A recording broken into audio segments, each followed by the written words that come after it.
qualify for the top tier men, and that is the truth. You believe you're a top tier man? By what standard? I'm 6'4", only about what?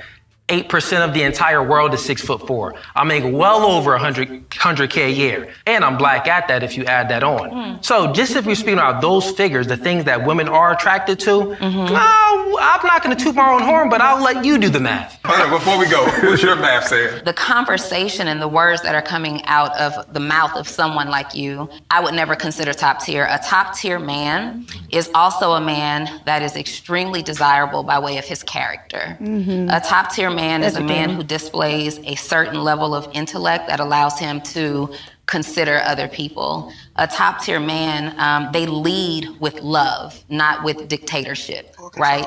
They don't want to control their woman. They want to gently lead their woman. A top tier man creates space for a woman to feel good about herself.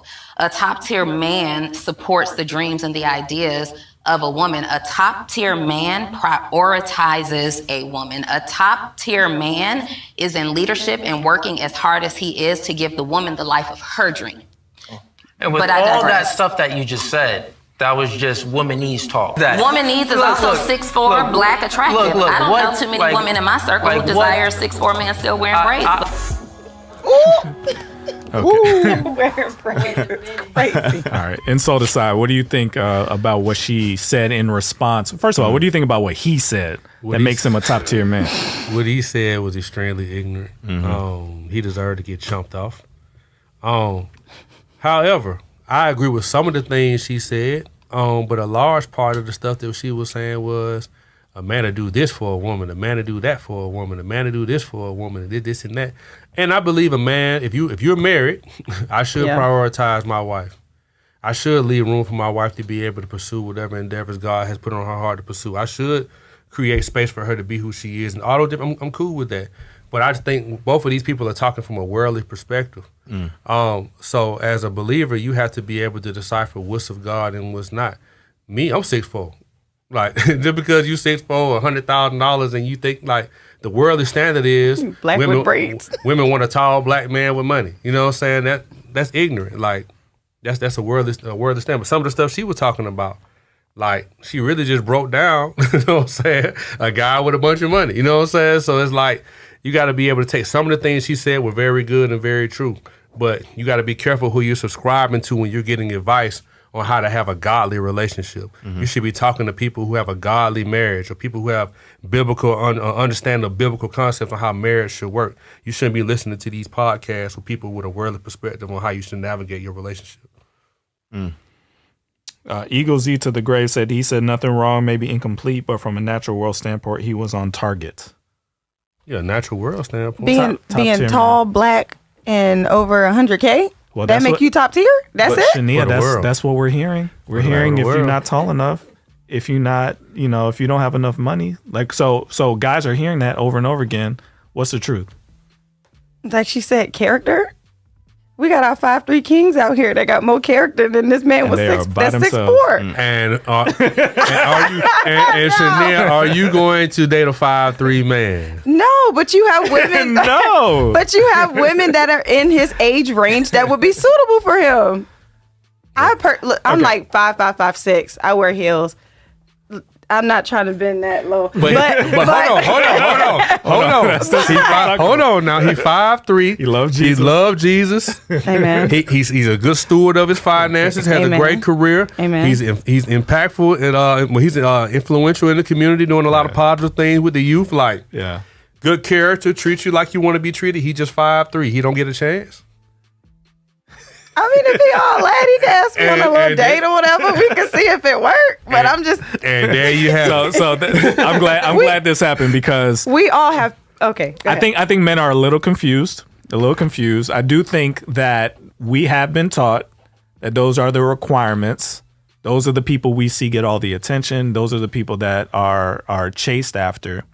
So it is understandable why men would think that if you are those things, then you must be what you're looking for, because it seems like men that aren't those things are disqualified.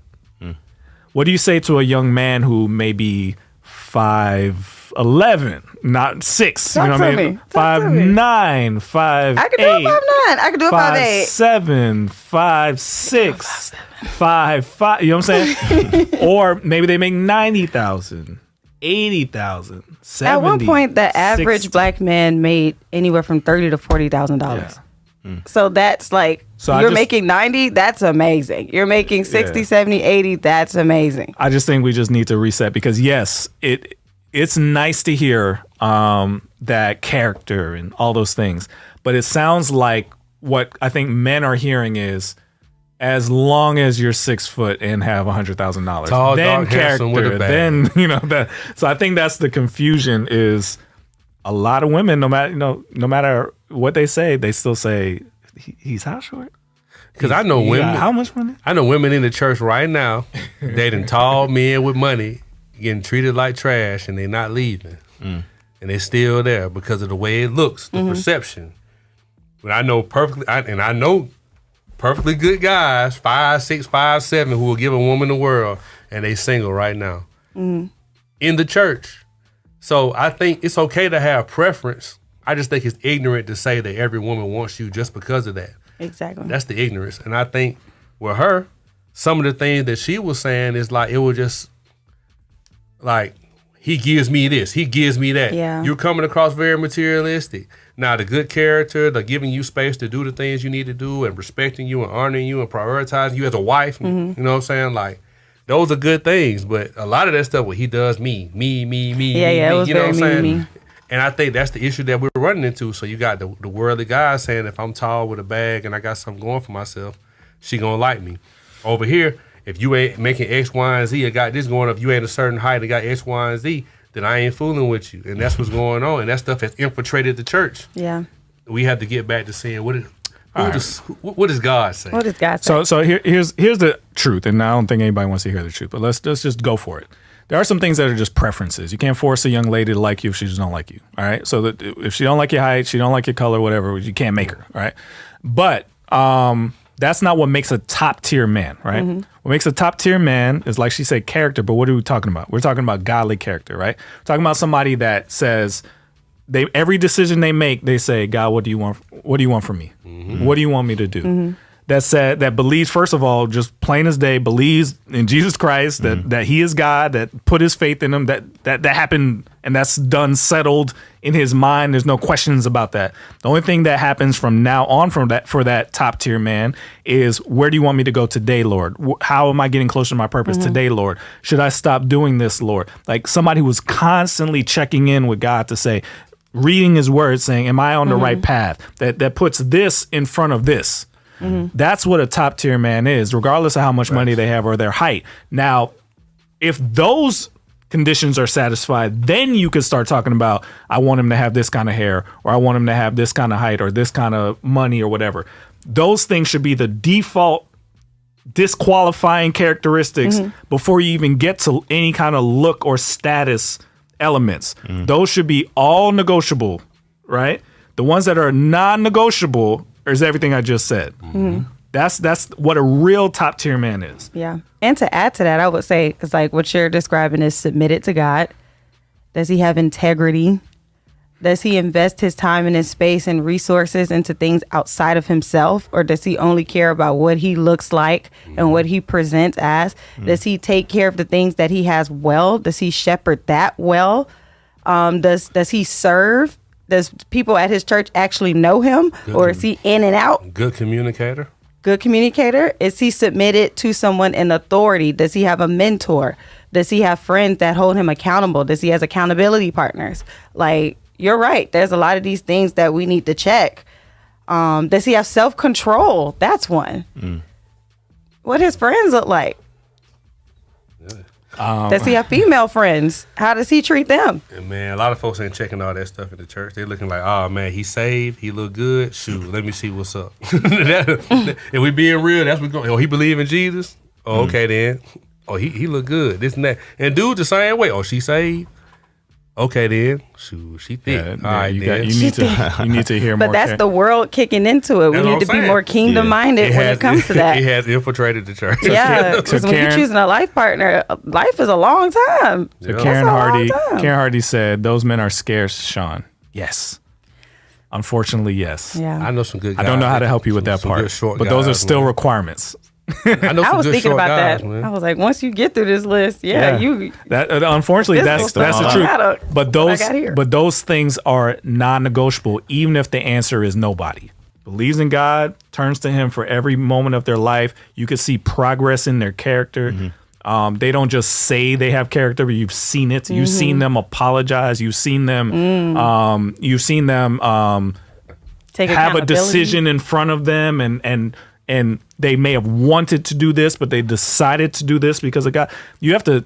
Those are requirements, and unfortunately, like she said, how many people do that? Unfortunately, the answer is even if it's nobody, you cannot compromise with that. Amen. It'll ruin your life. Amen. Singleness is a gift. Yeah, I was talking to my friend actually recently, and I was like, there's not enough women that's okay with just that not being your guy, you know? I'm trying to think how far should I go on my story. But okay, so basically I was washing my car, right? I'm detailing. My dad used to have a detail business, so I got all the works, right? So I'm washing it and have all these guys passing by, rolling their window down, cat calling. I'm like, bruh, if you gonna try to holler, get out your car and wash it. Like, don't be trying to spit that way. And then, but lo and behold, one guy did come and he was like, I know you not out here washing your car. He grabbed something and helped me wash my car. And it was like, hey man, see, boss moves. But even in that, when I was talking to my friend about this story, I was like, there's not enough women that's okay with knowing their standards, having their boundaries, being able to wait on God, for where all of these guys that are passing by that don't really have a reverence for you, they not really respecting you, they not really trying to serve a place in your life, they not really trying to do all of these things by you. And a lot of women would have been like, yeah, I'll talk to you. I'll give you my number. No, you got to stand in your right, know who you are, be satisfied with God. Because I think it's Isaiah 54 and even in Hosea, it says that God is our husband. He is our husband first. So my heavenly husband I'm married to first, I'm satisfied in you. And then my earthly husband will come thereafter. Lord, I'm satisfied in you, and I'm going to wait on the one that meets these standards and that meets these boundaries.